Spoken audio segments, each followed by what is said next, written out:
Okay, so what I want to show you today is what I actually recommend for people's first crochet projects. Now, don't get me wrong, whatever you start crocheting for the first time is fantastic. The fact that you're even starting, I think, is really great. I'm going to explain what I recommend to be my first project, just out of it's really good at helping you get used to the motions of crocheting. However, it is not the first thing I learned how to crochet. It's not the first thing most people learn how to crochet, so it's not like there's a right or wrong. This is simply my suggestion of what I find helpful. And you can take it or leave it, and you can totally just be like, I don't care what you say, but I am going to make the blanket. So I recommend blankets, or you can even do hair scrunchies. I have a video if you want to learn how to do that. But I really like the idea of a blanket. It is one of the early things I learned how to crochet that actually made me confident in that, oh my God, I can actually do this, which is part of the reason I recommend it. It's really good because it helps you get used to the motion, string tension. My favorite part too is if you mess up, it's not a big deal. My first blanket is not perfectly straight. It goes like this and then eventually gets straight. So it's pretty simple. I am going to show you what to do. Okay, so here's what you're gonna need. You are going to need blanket yarn, okay? Any kind of blanket yarn will do.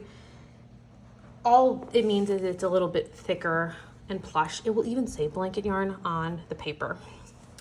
You will need a matching crochet hook. And so what I mean by that, this is not blanket yarn. However, all yarn, this is not blanket yarn, but all yarn comes with this, right? First, you're gonna want it to say 6 for the size, but it'll also tell you the size of the hook. Don't freak out if you're 1 off or less. So for example, if it says a 9 and you're using 8, it's probably okay. But don't be more off than that. For example, I would not crochet blanket yarn with a 4mm hook. Okay, so you'll need a hook, you'll need yarn, you'll need big balls of yarn. This is actually the leftover yarn from the blanket that I made, and I'll show you the blanket. You need as many balls of yarn as however big you want it to be. So I went crazy, and I actually don't recommend this necessarily. I used 10 balls of yarn. My blanket is so big, I use it as a comforter half the time. So, I mean, it's big. It's like the size of a queen size comforter. So most blankets, they'll tell you about 6 balls of yarn. I just like to be able to like wrap myself in them, so I choose larger. The other thing that you're gonna need is, and this is how I made my blanket be straight, so this is really important, stitch markers. I'll be honest though, you could totally just get any kind of like pin, right? So like that you can just mark your stitches. There's many things you can do if you don't want to buy stitch markers, although I have to admit they're not particularly expensive. You also are going to want a darning needle. A darning needle is simply a needle with a very big eye. It has to have this big eye because it has to fit thick yarn through it, as well as it's really flat. Like you're not going to hurt yourself. Well, I guess you could hurt yourself, but it's much more difficult. It's not as pointy. Okay. You will also need scissors. Okay. If you have all of this, you should be set. So let's talk about how to do this. I'm going to make a smaller version of this blanket right now, but I'm going to tell you exactly what you would change to play with the size. It's actually really simple and it's really visual, so it's not super difficult. So what we're going to do right now is we're going to start with our chain stitch. Here's the big thing to know. However long you make your chain is the width of your blanket. So for example, I went crazy and my blanket is about 125. I am making a different version of this blanket for someone and I was like, how long do you want it? They told me 75, which is a much more sane choice. So 75 is a good choice. However, what's really nice is after you do your chains, and I'll show you in a second, you're just gonna be like, oh, it's this wide. Am I okay with that? Do I want it bigger? Do I want it larger? it's completely up to you, which is one thing I also really like about a blanket is you could mess up and it's really easy to play with the size. When you start doing other things, it's not as simple, but blankets, easy. Okay, so yarn. This is the yarn tail, and this is called my working yarn because it's the yarn coming out of the yarn ball. This is my yarn tail. I'm going to take my yarn tail, and I am actually going to lay it down, and you're going to make something called a slip stitch. I also have a whole video and a short on a slip stitch if you ever forget. Take my tail, I'm going to cross it over my working yarn, so I have a nice little loop here. I'm going to take the loop, and I'm going to fold it over my working yarn. Fold, okay? Now, I have the loop that I've created, I have my tail, and I have this piece in the middle. It's really important that if I pull this piece in the middle, my whole circle comes up with it. If I pull this piece in the middle and my circle does not come up with it, I've messed up, and that's okay, but I just need to restart, okay? So as you can see, I lift, my whole circle comes up with me. So what I'm gonna do now is I'm gonna hold down my yarn tail and my working yarn. I'm gonna pull this middle piece up and keep pulling. You've got a slip knot. The thing about a slip knot is you can adjust how big your loop is. You do have to be careful though, and you have to be careful in general when you crochet, in that if you pull enough on the working yarn, whatever you've done disappears, okay? So that is true of crocheting, and it's especially true of the slip knot. Okay, so you're gonna start with your slip knot, okay? You're gonna get your hook. This is also really important. If you're right-handed, your left hand is gonna hold your yarn, your right hand is gonna hold your hook, always. Your left hand is also gonna hold your piece, it's gonna hold your working yarn, it's gonna hold everything. Your right hand is only ever gonna hold your hook. Okay, so what I need to do is I need to make my loop just about as big as my hook, okay? So what I'm gonna do, take my working yarn and I'm gonna hold the knot and I'm gonna pull it tight so it just fits around my hook, okay?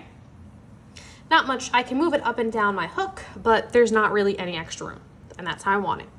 Then I'm gonna take my hook and my loop in my right hand for now.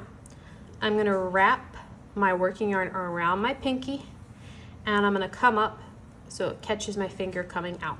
But it's still really tight, I will tell you. When people start crocheting, the thing that I have seen is they're too loose with their yarn. And when you do that, you aren't making proper stitches, they look funny.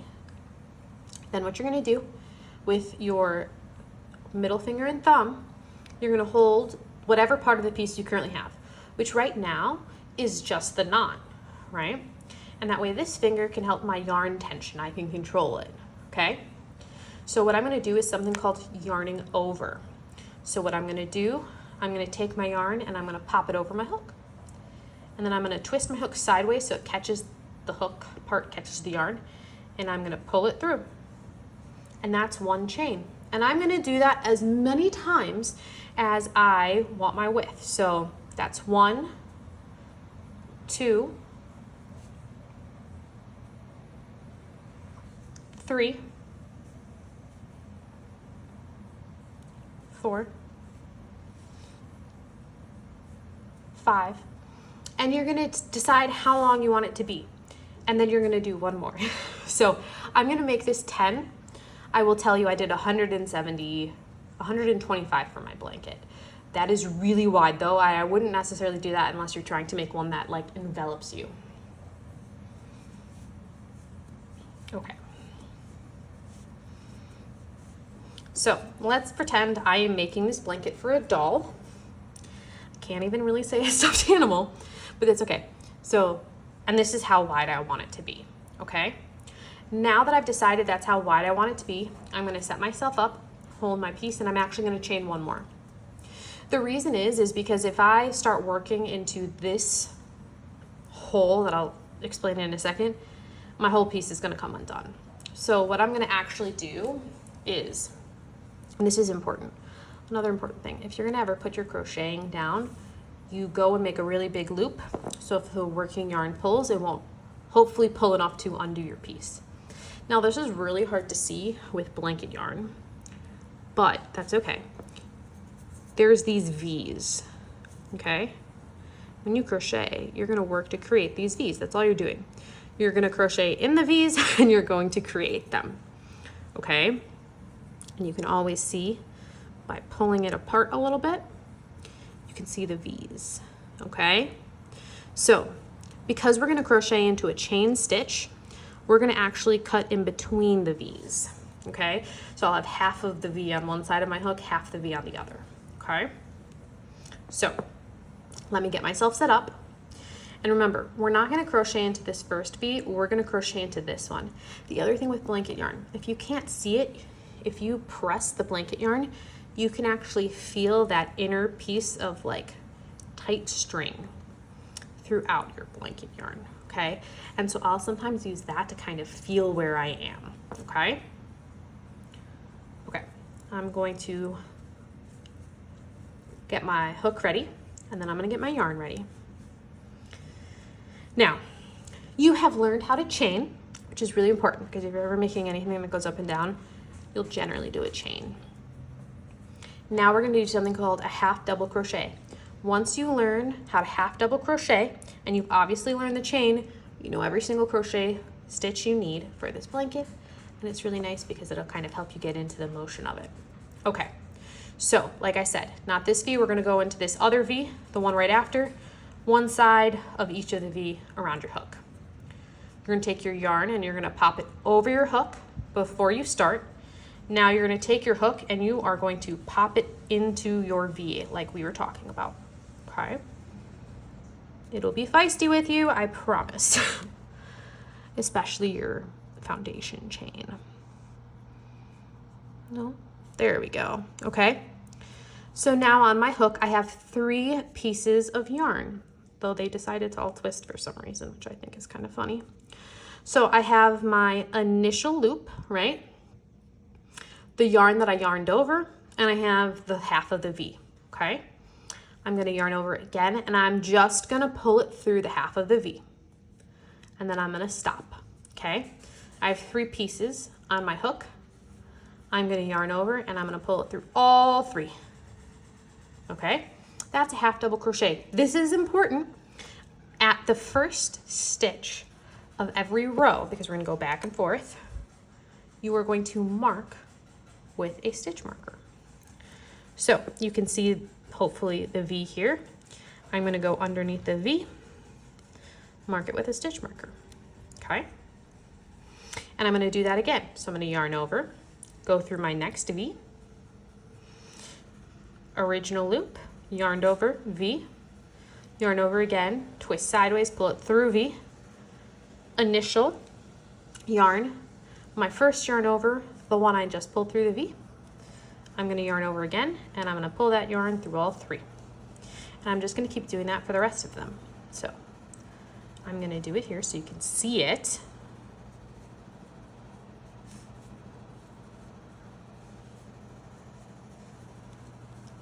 With my miniature blanket. I will also give you a tip here in a second.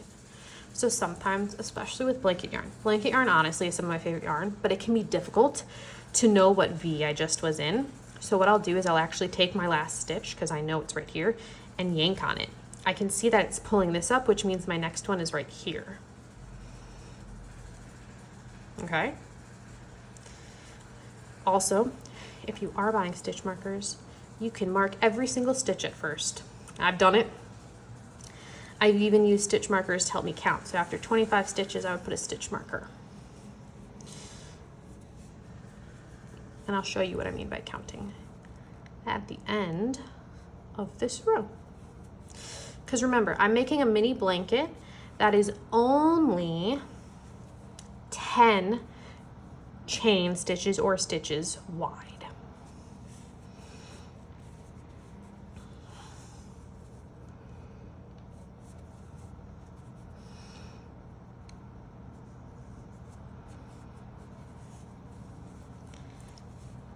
So after your row is done, especially when you start, what you are going to want to do is count your stitches. Now I'm gonna be really honest with you guys.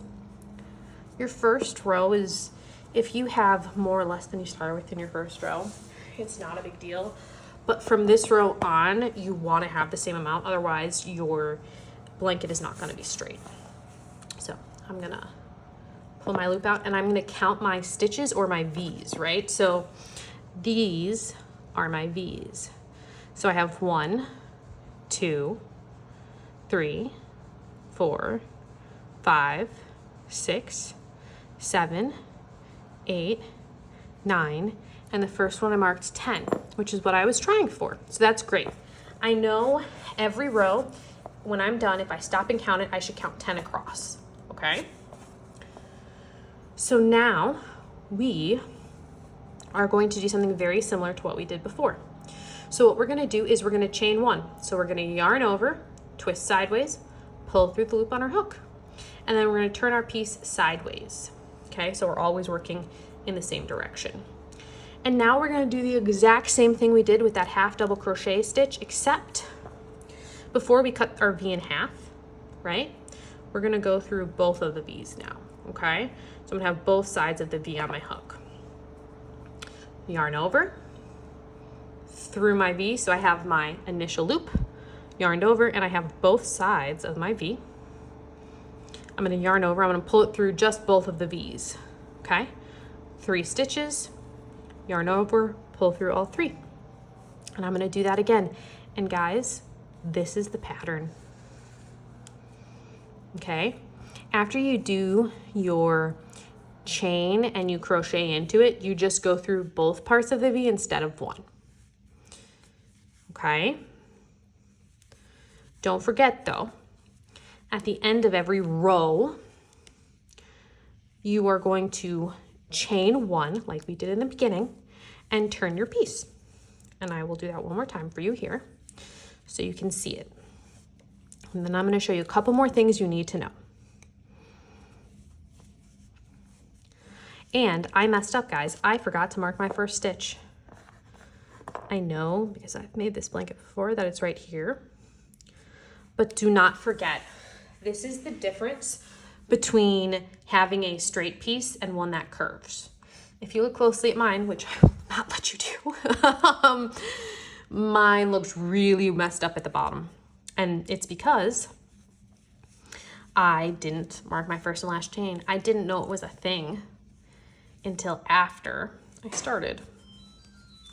The reason it's really important is sometimes it'll feel like, oh, I should stop now, right? But I marked my first V, so I actually know that I need to do one more stitch. So I'm gonna go through this V, and if I don't, I'm gonna make my blanket smaller. And that's why it's really important to mark that first stitch. Okay, now I'm going to chain 1, and turn my piece. And you keep crocheting. You keep repeating the pattern like this. Remember, this is the width. You keep going until you're happy with the length. And then you have a blanket. I do need to show you 2 more things. So the first thing I need to show you is how to transition to another ball of yarn. Maybe you're doing it for colors, so when you look at mine, you'll see that it's like half blue and half pink. So that might be one reason. Maybe you're playing with the colors, or maybe you ran out. You're only making it one solid color, but this ball's gone, right? So what you do for that is, I'm just gonna use the same yarn and cut it. Okay, so let's say, oops, my ball of yarn is coming to an end. I'm gonna use this to keep going. So here's what you're gonna do. You're gonna get yourself ready, and you're gonna start like normal. Yarn over, go through your first stitch, but this is where you're actually gonna stop. Grab your new yarn and set yourself up like you were crocheting with it. I'm gonna recommend that you use your other fingers to help keep your yarn tight, your yarn tail tight. Then you're gonna grab the piece that you're already working with, put it also through those fingers to keep it nice and tight. And then instead of yarning over with my old piece that I'm running out of, I'm gonna yarn over with my new piece. Okay. And then I'm gonna ignore my old piece, and I'm gonna finish with my new piece, my new ball, and I'm gonna keep going. I'll drop my old yarn tail, and I'm gonna keep going. I forgot once again to mark my first stitch, but at least I remembered when I only did 2, so I know it's right here. And I will also tell you, seeing the V's, okay, seeing the V's will get easier the more you do this. I'm gonna be honest with you, your blanket probably is gonna look funny at first, and that's okay. And you just keep going, but that's how you change from one to the other. So all you do is you literally, as you're going, stop, and then you start crocheting with a different ball of yarn. The big thing to keep in mind is you need to keep the ball of your new ball of yarn, its tail tight, as well as your old one, okay? So now you have these yarn tails you gotta deal with, right? So the first thing I like to do is knot them. So when you tie your shoe, you go across, and I'm gonna do that twice, like I'm tying my shoe, okay? So now it's knotted, right? So it should be nice and secure, but I have to hide my yarn tail. And I even have this tail from when I first started. It's really easy. And this is the last thing I need to show you. Take my darning needle through my yarn, and all I'm gonna do is weave it through my stitches. And you wanna make sure to go back and forth. And honestly, there is no, maybe there is a proper way to do it, but just start weaving it through your stitches. I will tell you, if you're using different colors of yarn, make sure that whatever color you're weaving it through the same color. So that way if it peeks through a little bit, it doesn't matter, okay?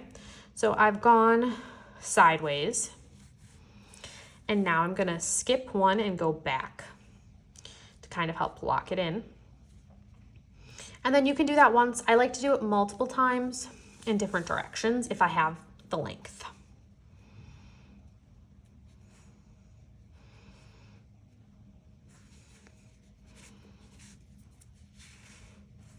This is the part where I feel like if you feel insecure and you think you're doing something wrong, you probably aren't. As long as you're weaving your tails through, you're good. Ideally, I like to go back a couple of times through, but do what you can with the length you have. When you're done, all you'll do is, I'm happy with how much I weaved it back and forth. I'm just gonna cut my tail. Boom, it doesn't exist anymore, okay? The last thing that I wanna tell you, so I would weave these 2 in, okay? So let's pretend that I've done that. I am totally just going to cut them off though, because it is just a sample piece for me to show you how to do it. Okay, so I've done that. Now let's say I'm gonna end my piece right here, which would be a very weird place to end it, in the middle, but let's pretend I finished my row and I wanna end it. What I'm gonna do is leave a little bit of length. I'm going to cut my yarn, and then I'm gonna make my loop big. I'm going to pull the yarn tail through the loop that I've been crocheting with, and then I'm gonna pull my yarn tail. And then I'm just gonna weave it through like I've weaved through everything else. And then you have a blanket. So please let me know if you have any questions or if something doesn't make sense. Please don't forget to like and subscribe and share. If you made this, please let me know. If it doesn't make sense, also please let me know. If there's anything else you would like shown how to make, please. I know someone recommended how to make a duck, and that's why that video's up, so please let me know. I hope this makes sense, and I hope that if you've never crocheted anything before, you now feel comfortable crocheting a blanket. And depending on your yarn, this is the finished piece. Remember, you can customize your width and your length to your liking.